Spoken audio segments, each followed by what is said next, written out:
tuko na wakati mwingine ambaye tuko katika nyumba ya Mungu, na tumekuja hapa kwa sababu ya neno la Mungu wetu, Muumba yetu, ambaye ametujalia kuwa na uhai, ametujalia kweli kuwa tunazungumza na tunaelewana mahali popote wewe uko.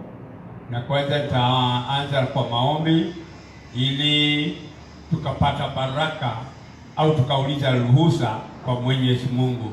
Nataka niombe. Baba, katika jina la Yesu, nasema kwako ni asante sana kwa hii nafasi njema ambayo umenipea na umetupea wale wote wako kwa mitandao. Nikikuomba Baba, ukatuunganisha pamoja, ukatubariki pamoja na ukatuendea mema tukiwa pamoja. Na kuomba ile hii nafasi ukaniwezesha kuitumia vizuri kulingana na mapenzi yako. Na zaidi ya yote ninakumbuka nchi yetu ambaye kuna hii janga ambaye imekuta nchi yetu. Nikikuomba Baba, wewe tu ndio utatusamehe makosa yetu, na wewe ndio utatuponya, utaponya wale wote ambao wameugua. Na nikikuomba hiyo magonjwa ambayo vile imekuja na nguvu nyingi na kufunga kama makazi ya watu hapa na pale, Baba, tukikuomba ili mwenye uwezo wewe ukatuondolea hii janga, nasi tukakushukuru na kusema unastahili. Naomba chanzo kati ya kilele cha hii neno ukinibarikia itasema asante. Katika jina lako kuu na la Yesu na Roho Mtakatifu nimeomba na kuamini. Amen. Kwanza kabisa kuna neno nataka tushirikiane na wewe, na lile neno nataka tushirikiane na wewe ni neno la mtu mmoja ambaye alikuwa kipofu, na kwa sababu alikuwa kipofu hakuwa na mbele au nyuma, kwa sababu hakuwa na mwangaza wa kuona kweli ni nini inafanyika na ni nini inaendelea. Na kwa sababu hiyo ndio nataka niguzie hiyo maandiko haraka, na ninajua Mungu mwenye uwezo, Mungu mwenye nguvu ataniwezesha kuzungumza na wewe. Ndugu yangu, kuja karibu ili ukasoma hii neno. Ni kitabu cha Mark 10:46. Tuendelee kutoka hapo. Mark chapter 10 verse 46. Then they came to Jericho, and as he was leaving Jericho with his disciples and a great crowd, Bartimaeus, a blind beggar, a son of Timaeus, was sitting by the roadside. And when he heard that it was Jesus of Nazareth, he began to shout, saying, Jesus, Son of David, have pity and mercy on me. And many severely considered and reproved him, telling him to keep still. But he kept on shouting out all the more, You Son of David, have pity and mercy on me. And Jesus stopped and said, Call him. And they called him, the blind man, telling him, Take courage and get up, he is calling you. And throwing off his outer garment, he leaped up and came to Jesus. And Jesus said to him, What do you want me to do? What do you want me to do for you? And the blind man said to him, Master, let me receive my sight. And Jesus said to him, Go your way, your faith has healed you. And at once he received his sight and accompanied Jesus on the road. Amen. Hiyo ndio neno nataka kuzungumzia. Ni kwa sababu pengine mimi na wewe tunaweza kuwa sisi tumekuwa vipofu na hatuoni ati kweli sisi ni vipofu. Huyo ni Bartimaeus. Wakati akiwa kule kwa Jericho, alisikia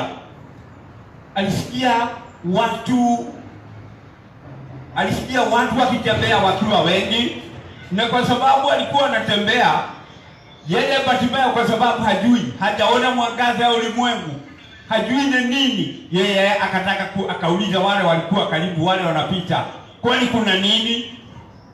Akaambiwa ni Yesu wa Nazareth, au Yesu ndio anapita mahali pale. Wakati alisikia ni Yesu, alikuwa kweli ameshasikia kweli ni yule Yesu mwenye nguvu na uwezo. Kwa hivyo yeye hakusita kutoka hapo kulilia jina la Yesu. Akaanza kusema, Mwana wa Daudi, nihurumie. Akaendelea, mwana wa Daudi, nihurumie. Wale walikuwa wanamsikiza. Wakamuuliza, wewe wacha, wewe kimya, wachana na kupiga kelele. Lakini yeye, Biblia inaniambia yeye mwenyewe aliendelea na kulilia au na kuliita hilo jina lenye nguvu na uwezo. Wakati alikuwa akiendelea akiita hilo jina, Yesu mwenyewe mwenye huruma akamwambia, akaambia wanafunzi wake, mwiteni. Ukiangalia mimi na wewe tuko na shida. Wakati huu kuna corona. Wakati huu kuna magonjwa mbalimbali. Wakati huu kuna ukimwi, kuna kansa, kuna magonjwa aina nyingi. Ukiangalia wewe rafiki yangu, wakati unashika njia au wakati uko na haya magonjwa, ukiangalia wakati unapomwita Bwana Yesu, unasikia ndani yako ukimizwa, wachana naye. Umemwita mara nyingi na hasikii. Umekuwa ukimulilia umekuwa ukimwita na yeye hasikii. Unasikia kuna mtu huko anakwambia, uko ndani ya moyo unaambia, hata wewe umeomba sana na hakuna jawabu. Si wewe umekuwa ukiita huyo Yesu na huyo Yesu ajibu. Ukiangalia kuna watu wengi wamelazwa hospitali au wako na hii virus kwa sababu ya vile mtu ameugua. Mtu anaangalia, mtu haangalii kupona. Mtu anaambiwa wewe utakufa. Na mwenye kukuua si magonjwa, mwenye kuua watu na kuondoa watu katika ulimwengu huu anaitwa Mungu, si Shetani. Kwa hivyo Bartimayo katika kukaa na ile magonjwa alikuwa naye, Bartimayo yeye mwenyewe, kwa sababu alijua Yesu ni nani, wale walikuwa wanamkanya ndani yake. Wale juzi nilikuhubiria nikawakwambia, Ibilisi ndio humwambia mtu, wacha kuita jina la Yesu, wacha kulilia Yesu. Hata yeye mwenyewe, hata siku hizi pengine amesahau na wewe kwa sababu ya ile shida uko nazo. Lakini ukweli wa mambo, Yesu hashoki na mwanadamu. Mungu mwenyewe hajachoshwa na watu wake. Nawe huruma za Yesu hata wa leo ziko hai. Wakati unapomwita, Biblia yangu nilisoma juzi katika kitabu cha Joel 2:32.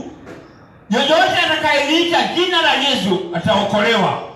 Na ijalishi utakuwa na shida gani. Wakati huu tuna hii shida ambaye imelalia nchi yetu. Kweli wengi wameugua, wengi wako na shida ya hii magonjwa ambayo inatufanya tufunge hata midomo yetu. Lakini hata tufunge, yule ambaye ataleta msamaha anaitwa Yesu. Ukiangalia watu wengi wamemrudia Yesu kwa sababu wameangalia wakaona sasa hakuna njia. Kweli tunaona wale walikuwa wamefungiwa huko, tunaona wengine wanapona. Ni kweli, hujui aliita jina gani. Pengine aliita jina ya Yesu na Yesu akiwa mahali pale, naye akakubaliana. Asi wewe mwenyewe unajua katika safari lazima uwe na maandiko. Lazima uwe na neno ambayo linakuhakikishia uhuru wako. Kwa hivyo ukiwa huna neno, huna uhuru. Ukiwa uko na neno, uko na uhuru wa neno. Hilo neno ambaye uko nalo ni la Mungu. Na hilo neno ukilitumia bila tashwishi, hilo neno litakukomboa. Kwa hivyo, ndugu yangu Bartimayo, yeye mwenyewe hata wakati aliambiwa na marafiki zake hawa wako ndani au wapita njia, yeye mwenyewe hakusikia sauti zao. Yeye mwenyewe aliendelea kuliita lile jina la Yesu. Na katika kuita lile jina la Yesu, akalia, uponyaji ukapatikana. Yeye mwenyewe Yesu akatumana, akasema, mwiteni, kuja. Bartimayo ndio huyu. Biblia inaniambia aliamuka haraka wakati aliitwa, kwa sababu aliitwa ni mwenye uhai, mwenye kufungua watu macho, mwenye viziwi, mwenye watu wote wa ulimwengu huu. Yeye kusikia, aliamuka. Biblia inaniambia aliamuka na akaenda haraka, akakutana na Yesu. Akaulizwa ni Yesu, unataka nikufanyie nini? Kwa sababu kwa Yesu lazima uwe na sababu, unataka akufanyie nini. Yesu hakufanyii hivyo sababu amekuona. Aliuliza Bartimayo, unataka nikufanyie nini? Bartimayo akajibu, mimi nataka kuona. Yeye hilo hakumpa masharti, kula hii, kula chakula hii, kula kile, kula ile. Alimwambia ona. Na katika kuona, yeye aliona. Na kutoka hapo hakukaa pale akiwa muombaji, hakukaa pale akiwa kipofu, kwa sababu shida zake ziliishia mahali pale. Kwa hivyo shida zake hazikukaa tena. Zile shida zilikuwa zimemulalia miaka mingi, hazikukaa, ziliishia tu hapo. Nataka kusoma mtu mwingine haraka katika kitabu ya John chapter 5. Kuna watu wengi ambaye wako safarini, na wakiwa safarini bado wanaugua, bado wako na shida, bado wamelemewa. Kwa sababu gani? Ngoja tusome chapter 5, that is John chapter 5, haraka ndio tujue tunaelekea upande gani. Ndio nijue hata kama mimi ninaugua, uponyaji utapatikana au uponyaji hutanifikia. 5:1. John chapter 5 verse 1. Later on there was a Jewish festival for which Jesus went up to Jerusalem. Now there is in Jerusalem a pool near the sheep gate. This pool in the Hebrew is called Bethesda, having 5 porches. In this lay a great number of sick folk, some blind, some crippled, some paralyzed. For an angel of the Lord went down and appointed seasons into the pool and moved and stirred up the water. Whoever then first, after the stirring of the water, stepped in was cured of whatever disease with which he was affected. There was a certain man there who had suffered with a deep-seated and lingering disorder for 38 years. When Jesus noticed him lying there helpless, knowing that he had already been a long time in that condition, he said to him, "Do you want to become well? Are you really in earnest about getting well?" The invalid answered, "Sir, I am nobody when the water is moving to put me into the pool. But while I am trying to come into myself, somebody else steps down ahead of me." Jesus said to him, "Get up, pick your bed, and walk." Instantly, the man became well and recovered his strength and picked up his bed and walked. But that happened on the Sabbath. Amen. Hiyo ni neno tumelisoma. Kweli tumesikia. Kulikuwa na kizima tu kimoja. Na hicho kizima kilikuwa kinaitwa Bethesda. Ukiangalia meaning yake, hicho kizima kilikuwa kimewekwa pale na Mungu. Na wakati kilikuwa kimewekwa pale, Biblia inasema watu walikuwa wanajua mtu akija mahali pale aingie, wakati malaika wa Mungu anashuka kutoka juu mbinguni, aingie katika hiyo maji, alikuwa anaponywa kila aina ya magonjwa. Angalia vizuri, kuna watu wengi waliishi mahali pale. Kuna wengine walikuwa wanakuja kwa haraka. Malaika akichukua ile maji, mtu yule wa kwanza kuingia, Biblia inasema alikuwa anaponywa magonjwa yake. Lakini pale katika hiyo bilika kulikuwa na mtu mmoja alikuwa ameishi mahali pale kwa miaka 38. Hebu angalia, mwingine anakuja anaponywa haraka. Mwingine anakuja kwa imani anaponywa haraka. Mwingine anakuja na imani hiyo anaponywa haraka. Kwa sababu hili jambo lilikuwa, hiyo bilika ilikuwa ni kitu Mungu alikuwa, bilika ni Mungu alikuwa ameitengeneza, na Mungu alikuwa anaiweka mahali pale iwe ya kusaidia watu wake katika magonjwa. Lakini ukiangalia watu walikuwa pale, watu wa kazi walikuwa pale, watu sijui wa TB na wengine. Lakini hebu angalia mahali pale, kuna huyo jamaa alikuwa mahali pale, na akiwa mahali pale yeye alikuwa na vikwazo, alikuwa na mambo mengi, alikuwa anamsumbua kwa akili zake. Pengine alikuwa akizungumziwa na rafiki yake Ibilisi ndani ya moyo, alikuwa anaambiwa hizi wakati wako. Mwingine anaingiza anajichofia ndani, huyo anapata uponyaji kwa sababu huyu amekuja. Naye huyu kwa sababu alikuwa ameshughulishwa na marafiki zake, au yule niliita Mungu wa ulimwengu huu. Ukiangalia Mungu wa ulimwengu huu, kazi yake ni kuwapotosha watu kutokana na neno la Mungu. Hiyo ndio kazi ya Ibilisi, kuwapotosha watu wa Mungu wasitendewe ni Mungu wao vile inastahili katika maandiko. Kwa hivyo huyu aliishi mahali pale na shida zake na akaendelea. Wewe na wewe uko mahali kule, pengine uko hospitali leo, kesho kutwa, wewe unashughuliwa tu ni magonjwa. Lakini ukweli wa mambo, uponyaji si ati unakaa London. Uponyaji tu uko mahali hapa tuko.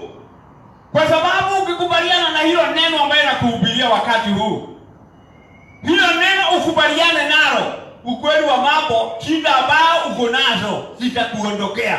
Lakini ukikataa, uwe na rafiki yako Mungu wa ulimwengu huu ambaye anakwambia Yesu hana nguvu, hana uwezo, ukweli wa mambo, utabaki mahali pale, unaugua, unakaa na shida zako, unaendelea na shida zako, na utakuwa na shida zako tu, sababu siku ikifika hutakaa tena.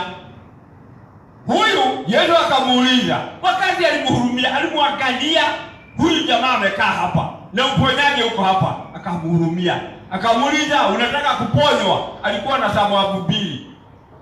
Ya kwanza, sina mtu wa kunipeleka pale. Ya pili, nikienda pale mtu mwingine ananichopia kwa maji mbele yako.